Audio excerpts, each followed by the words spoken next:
ओम शांति। तो आज हम जिस पुस्तक को पढ़ने जा रहे हैं उस पुस्तक का नाम है मुरली मंथन भाग 1।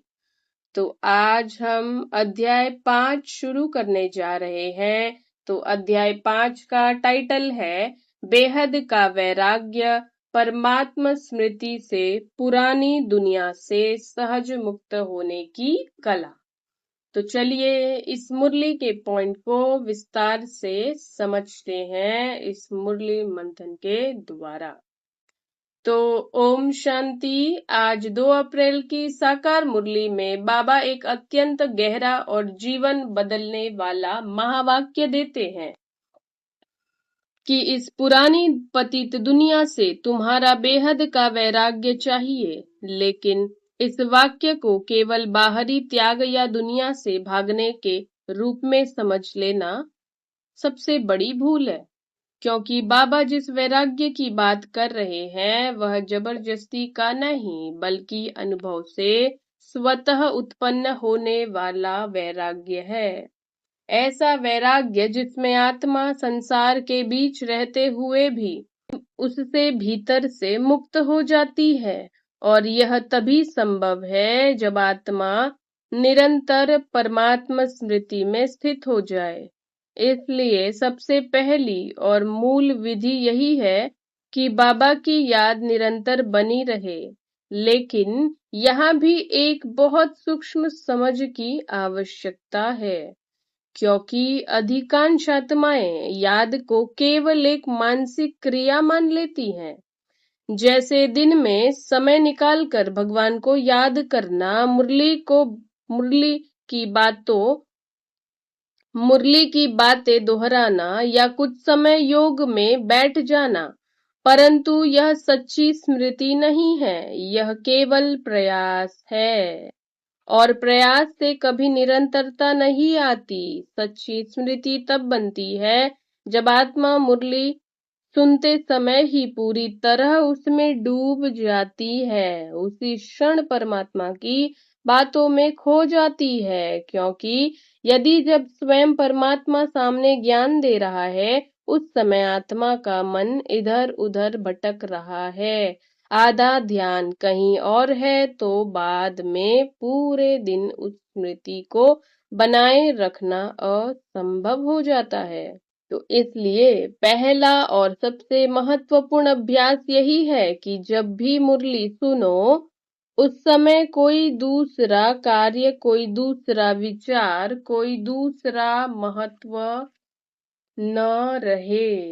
वही क्षण तुम्हारा डूबने का क्षण हो। उसी समय तुम अपने मन को पूरी तरह परमात्मा प्रेम में विलीन कर दो। जैसे पानी में शक्कर घुल जाती है और अलग नहीं दिखती, वैसे ही आत्मा बाबा की वाणी में घुल जाए, और जब यह डूबना वास्तविक हो जाता है तब दिन भर याद करने की आवश्यकता नहीं रहती, क्योंकि वह स्मृति स्वतः भीतर चलती रहती है, जैसे एक धुन, जैसे एक जपा जाप। अब दूसरी महत्वपूर्ण विधि यह है कि जो मन और इंद्रियां बार बार बाहर की ओर भागती है उन्हें दबाना नहीं है, बल्कि उनकी दिशा बदलनी है। क्योंकि आंखें देखेंगी, कान सुनेंगे, मन सोचेगा, यह उनका स्वभाव है। लेकिन प्रश्न यह है कि उन्हें क्या दिखाया जाए, क्या सुनाया जाए, क्या सोचने दिया जाए।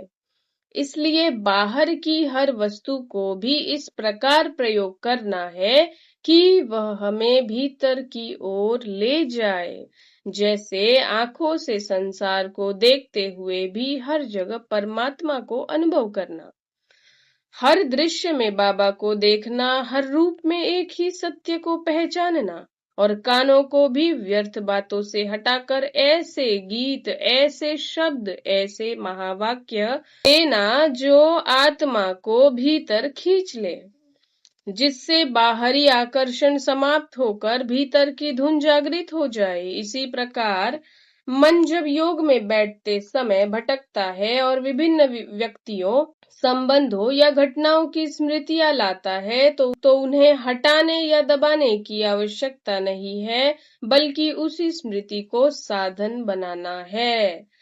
जिस आत्मा की याद आ रही है, उसे मन में सामने लाकर उसे आत्मा का ज्ञान देना है, उसे मनसा सेवा के रूप में कोर्स कराना है, उससे प्रेम पूर्वक संवाद करना है, उसे उसकी वास्तविकता का स्मरण दिलाना।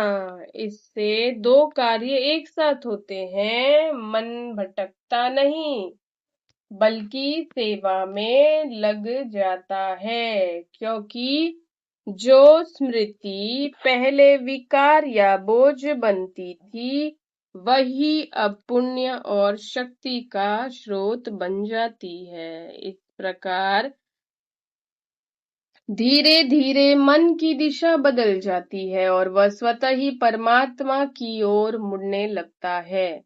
अब तीसरा और अत्यंत गहरी समझ यह है कि जो हम जीवन में गांठें समझते हैं, समस्याएं, चिंताएं, उलझनें, वास्तव में वे वास्तविक गांठें है ही नहीं, बल्कि हमारे मन की बनाई हुई धारणाएं हैं। क्योंकि जीवन स्वयं एक सीधी रस्सी की तरह है, जिसका एक सिरा जन्म है और दूसरा मृत्यु, और ये दोनों कभी भी मिल नहीं सकते, इसलिए वास्तविक गांठ बन ही नहीं सकती। लेकिन जब आत्मा परमात्मा स्मृति में स्थिर हो जाती है, तब ये सभी गांठें स्वतः खुलने लगती हैं, क्योंकि मन शांत हो जाता है, विचार समाप्त हो जाते हैं और आत्मा अपने सत्य स्वरूप में स्थित हो जाती है। और जब आत्मा अपने सत्य स्वरूप में स्थित हो जाती है, तब उसे कुछ करने, समझाने या प्रयास करने की आवश्यकता नहीं रहती, क्यों और ये तरंगे आसपास के वातावरण, परिस्थितियों और आत्माओं को प्रभावित करती है। यही कारण है कि एक सशक्त आत्मा के सामने इसलिए वास्तविक प्रयास यह नहीं है कि हम हर समस्या को अलग अलग सुलझाएं, बल्कि यह है कि हम उस स्थिति में पहुंच जाएं जहां समस्याएं प्रवेश ही न कर सके। यही चुका है, तब संसार आकर्षित नहीं करता, बल्कि सहज ही छूट जाता है और आत्मा का कोई त्याग नहीं करना पड़ता। आत्मा को इसलिए आज का सार यही है कि निरंतर परमात्मा स्मृति का अभ्यास करो, मुरली में उसी क्षण डूबो, इंद्रियों की दिशा को बदलो, मन को सेवा में लगाओ। तो चलिए आज की मुरली का प्रैक्टिकल प्रयोग देखते हैं। बेहद का वैराग्य को घर गृहस्थ जीवन में कैसे जिएं? बेहद का वैराग्य का अर्थ दुनिया को छोड़ देना नहीं है, बल्कि दुनिया में रहते हुए भी मन को उससे ऊपर उठा लेना है। बाहर सब कुछ चलता रहे, लेकिन अंदर मन केवल परमात्मा से जुड़ा रहे। यही सच्चा वैराग्य है। अब सबसे पहला प्रैक्टिकल अभ्यास भुला देना। अगर इसी समय आप डूब गए तो दिन भर स्वतः ही बाबा की याद बनी रहेगी। अगर इस समय ध्यान भटक गया तो पूरे दिन मन भटकता रहेगा।